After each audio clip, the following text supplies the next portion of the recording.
Hello everyone and welcome back to Financial JCL. It's a Meta stock review today. So thank you for taking time out of your day to join me to go through Meta. The reason for Meta is that it was brought up on our Discord server. If you'd like to chat with us on the Discord server, the access is via our Patreon site. Please check it out below. You can join our community. Let's start the review.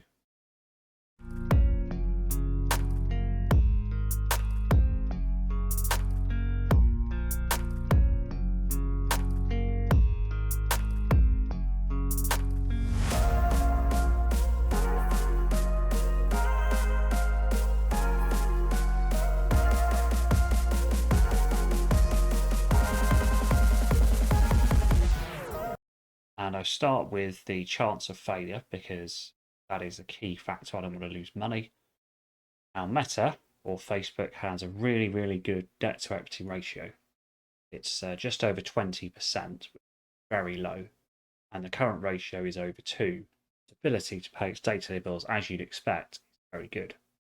The interest cover is excellent. There's no issues with that, and it's certainly a relevant company that isn't going to be out of date in the next years.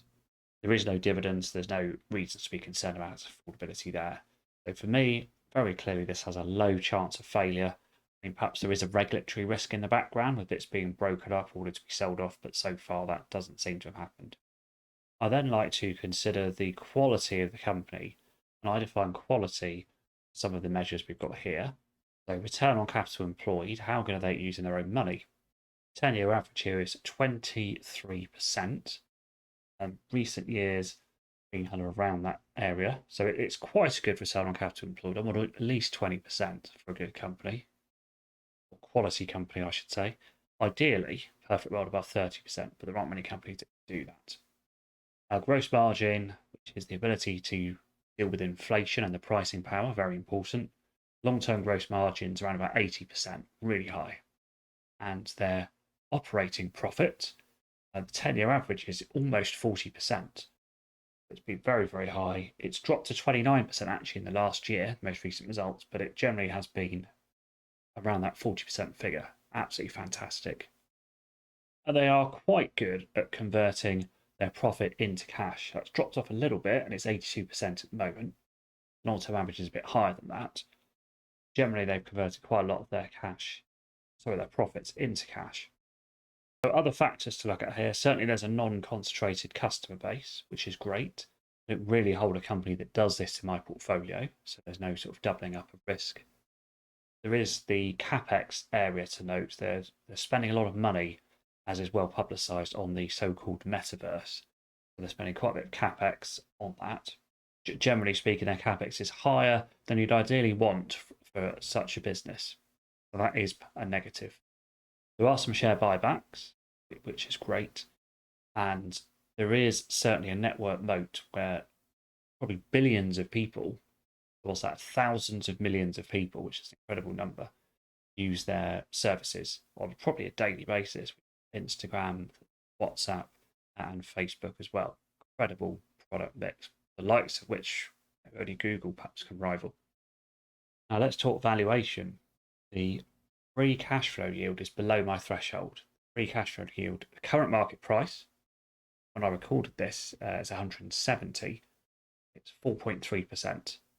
And for me, I want at least 5%, ideally higher than that. A little bit overvalued on free cash flow. And of course, the free cash flow is lower because of the high capex that they've got. Would normally be higher, and it has been in previous years. Is it temporary? Maybe, maybe not. We don't know. Moderate growth. I mean, Simply Wall Street is saying 12% a year future growth. Yahoo is saying 3% a year. So there's different views here. I'm going to say 6%, a relatively modest figure. And with that estimated 6% growth rate, I estimate the potential return at the current price to be between 7 and 10%. Now, my portfolio, I want at least 6.66%, ideally 10% a year. So it's right in my strike zone. But of course, there's no margin of safety there because that's the estimated return at the current price. How I get to that?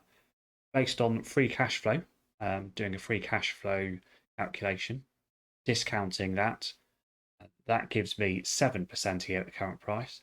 The alternative method is to add up the free cash flow yield and the growth rate, and that gives me the 10%. So let's have a look at the share price chart. And you can see here that back in September 2021, 380 were at 170, so that's less than 50% of that. However, it did drop down to 90. It actually lost 3/4 of its value. And in hindsight, that was an obvious buy, you'd think. 90. We're now at 170. There's a big opportunity there. So my decision, it definitely fits my portfolio structure. It's a quality company, and it is a better company than some of the companies in my portfolio at the moment. So tick in the box. However, it's not a buy yet, because to get a 5% free cash flow yield, it needs to be at 147. So it's not a buy for me, at least not yet, but when it hits 147, if it hits 147, I'll buy a starter position. I'll buy more at 122, and if it gets down to 105, I'll load up. Now you can see from the price chart we just looked at, it actually was 90 not that long ago. So had I looked at this company earlier, been happy with it, I actually would have loaded the boat. So I've missed an opportunity probably to put 5% of my portfolio at once into this excellent company. Now this is of course not financial advice to you. This is just for me. Not a buy yet, but I'm watching it very closely because I absolutely want to add this company to my portfolio. Want to see what's in my portfolio? Check out the link that is coming up on screen now to see my portfolio review series where every month I show you what's going on. You don't want to miss it. Could be some great info in there